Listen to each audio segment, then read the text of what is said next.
أهلا بكم. النهاردة هنتكلم عن أهم الأدوية والعلاجات الشائعة جدا للكحة الناشفة والسعال الجاف. ولكن قبل ما نتكلم في أي حاجة لازم نعرف إيه هو السعال. فالسعال هو رد فعل طبيعي يقوم به الجسم للتخلص من أي أجسام غريبة أو مخاط في الحلق، وهذا الطرد المفاجئ والقوي للهواء من الرئتين ينظف مجرى الهواء من أي عوالق ويقوم بحماية الرئتين من الجسيمات التي تم استنشاقها. أنواع السعال: السعال الغير المنتج أو السعال الجاف ذو الكحة الناشفة، والسعال المنتج ذو كحة بلغم أو مخاط. ما أسباب الإصابة بالسعال الجاف؟ تتعدد أسباب الإصابة بالسعال الجاف أو الكحة الناشفة، لتشمل وجود عدوى فيروسية في الجزء العلوي من الجهاز التنفسي، التهاب الحنجرة، التهاب الحلق، التهاب الجيوب الأنفية، الربو، كوفيد 19، الحساسية، سرطان الرئة، ارتجاع المعدة، السعال الديكي. نزول إفرازات سائلة أو مخاط من الجزء الخلفي من الأنف إلى الحلق يؤدي إلى تهيج الحلق والإصابة بالسعال، وهو ما يسمى بالتنقيط الأنفي الخلفي. المواد المهيجة مثل دخان السجائر ودخان المصانع وعوادم السيارات والأتربة والمواد الكيميائية. أعراض السعال الجاف: تتسم الكحة الجافة بالخصائص الآتية: الشعور بدغدغة في الحلق، عدم خروج بلغم مع الكحة، عدم وجود صفير أو احتقان مع السعال، انزعاج وقلة نوم.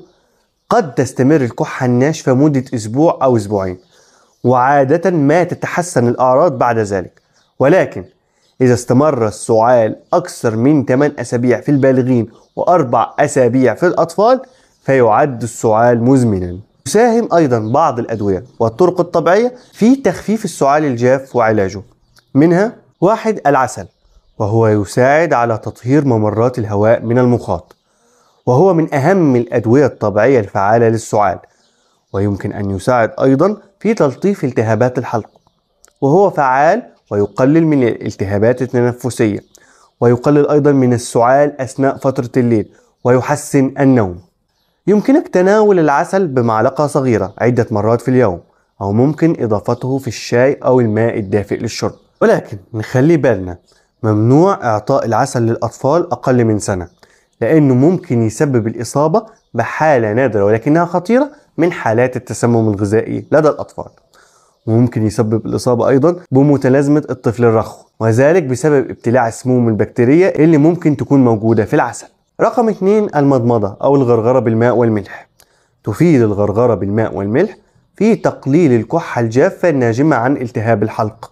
فالملح هنا يساعد على إخراج المخاط من الأنسجة المتورمة والملتهبة، وتساعد الغرغرة بالماء المالح على تخفيف احتقان الحلق. رقم 3: أجهزة ترطيب الجو. تساعد في تهدئة السعال الجاف في الليل، فهي تعمل على تلطيف الممرات الأنفية والتهاب الحلق وتخفيف السعال الجاف. رقم 4: أخذ حمام دافئ، فهو يساعد على علاج السعال وتخفيف إفرازات الأنف. وحمام البخار يساعد أيضا في تخفيف السعال، ليس فقط من نزلات البرد ولكن أيضا من الحساسية. رقم 5: الزنجبيل، وهو واحد من أفضل الأدوية والعلاجات الطبيعية لعلاج السعال الجاف، ويساعد الزنجبيل أيضا في استرخاء وتهدئة عضلات الشعب الهوائية بسبب خصائصه المضادة للميكروبات والبكتيريا. فهو يحتوي على مركبات نشطة مثل الجنجرول، وهو قادر على قمع مجرى الهواء، والذي يمكن أن يؤدي إلى ظهور أعراض الربو. يمكن استخدام شاي الزنجبيل، أو يمكن نقع الزنجبيل أيضا في الماء وإضافة العسل معه هتخلي الفايدة أكبر وأفضل للكحة الناشفة. ولكن يجب عدم الإفراط في تناول الزنجبيل، فقد يسبب اضطراب في المعدة وحرقة وإسهال. رقم 6: الزعتر، حيث مادة السيمول الموجودة في مستخلصات الزعتر تعمل على تخفيف السعال وتلطف الحلق والفم، وتعمل على استرخاء الشعب الهوائية. يمكن صنع شاي الزعتر عن طريق نقع 3 أو 4 معالق من الأعشاب المجففة في 250 ملي من الماء المغلي، ويمكن إضافة العسل معه لتخفيف السعال. ملحوظة هامة: لا يجب استخدام زيت الزعتر العطري، فقد يتسبب في انخفاض خطير محتمل في ضغط الدم. رقم 7: أعشاب المارشميلو القطني، هو نوع من الأعشاب يستخدم في شراب السعال، وفيه موجود أقراص أيضا لتهدئة السعال الجاف. وجدت دراسة أثبتت أن أعشاب المارشميلو علاج فعال لتهدئة الحلق وتقليل التهيج الناجم عن السعال الجاف، كما أن جذور المارشميلو لها خصائص مضادة للجراثيم. رقم 8 النعناع، وهو يحتوي على المنسول الذي يساعد على تخدير النهايات العصبية في الحلق التي تتهيج بسبب السعال، مما قد يخفف الألم ويقلل من الرغبة في السعال.